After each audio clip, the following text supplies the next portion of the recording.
I seriously can't believe it. From 56 to little more of 1600 subs, it seems like yesterday when I was extremely happy about 56 subs, and now this. Thank you so much for your support. I hope you like the content I bring. I'm still reading all the comments and making corrections on some info you highlight. Remember, if you have any suggestion, you can leave it right below. Now, here's the video. Hello my fellow doctors, today we have the operational intelligence video as promised. I'm going to make this a two-part video since explaining one record is very long. This event was all about story, and if you think I'm not going to review it, you're extremely wrong. We are here for the lore, people. Let's begin. Now, when I say reviewing, I mean that I'm going to highlight what every new record teaches us. I'm not going to paraphrase the whole story just because it's very extensive. Each episode is a bit long and I don't want to waste time with irrelevant things, because it's more for me to edit and I don't want to do it. The first record that can be unlocked is called the Anonymous One's War, taking place in Chernobog sometime after the Rhodes Island rescue team meets Tallulah and the other reunion leaders. One of the Defender operators, codenamed Ace, bought some time for the main force to retreat while he stayed behind to hold the enemy back. His fate is uncertain, but we can assume the worst. Another operator was left behind. During the tutorial sequence at the start of the first chapter, we know him simply as Guard, a faceless operator that stayed behind due to being injured minutes before. The story is told in his perspective, where he wakes up in an abandoned building with a note from another operator named Scout. The note tells us how Scout and his team were defeated while containing an enemy force that would have cut off the rescue team. It's hinted that all of them are dead, including Scout.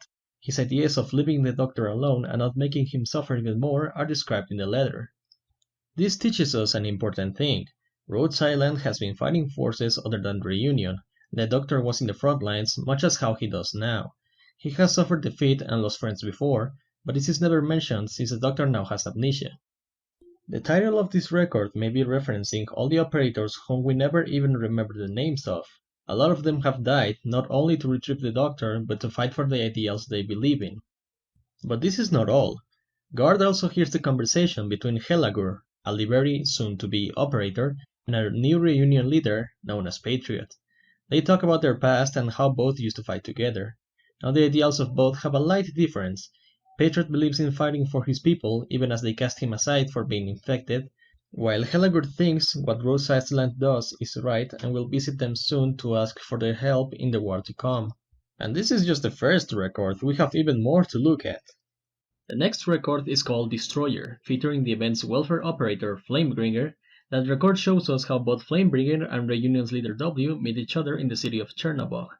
The talk between these two reveals us that W is a Sarkas. It's also mentioned that most of the Sarkas race are mercenaries and overall people who shouldn't be trusted.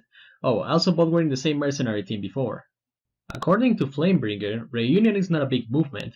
What they call a war is like the fire of a match dying out. He has been to war, namely a Sarkas civil war. This is tricky, but I think that is the situation he was involved in.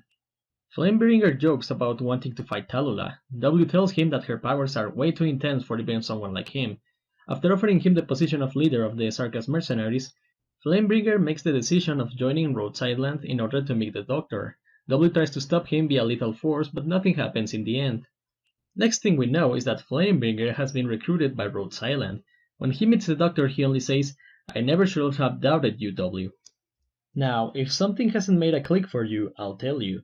Doctor used to know both Flamebringer and even W.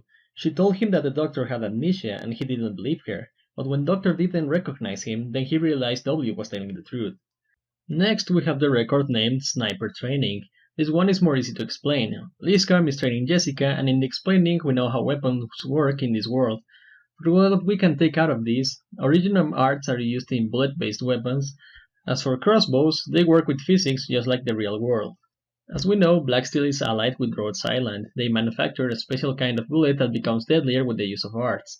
Jessica uses this, making her slightly more threatening, if she wasn't afraid of her own tail half of the time, according to Liskarm. We also learned that most melee weapons use a certain degree of arts based on what Frank said. Apart from that, this record only teaches us how weapons work with the help of original arts. Now we have a record with two new operators, Executor and Bearmail. The story begins in a plain known as Siracusa, a village located in the middle of a forest where catastrophes don't happen very often, making life here easier but unable to fit a big city. Places with low risk of a catastrophe are kind of rare. The only other place we know that has this classification is the Snow Realm, where operators like Silver Ash and Courier come from. This record shows how Executor meets Bearmail in order to get her to Rhodes Island to treat her oropathy. We take a look at Executor's personality, being cold and logical, looking more like a robot than someone with a personality. This comes with its advantages, being able to catch Bearmail's arrows in mid-air. We know that Executor was set by a Laterano citizen right before he died, asking the Hitman to guide Bearmail into Rhodes Island. As we know, Laterano is the hometown of the Sancta race. Bearmail has her own set of advantages and disadvantages. She is a Vulpine, giving her very good agility and a very enhanced sense of smell. Her left arm is made out of metal, and was given to her by a man by the name of Durrenmat. He is the one who sent Executor too. Her bad side is the extreme distrust she has for strangers, and of course an advanced oropathy case.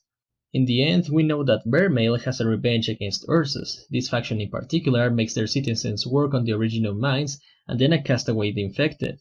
Bearmail is not the first case of this, and this may be a lead on why Reunion decided to attack a city affiliated with the Ursus Empire in the first place. There may be more cases like this in the future.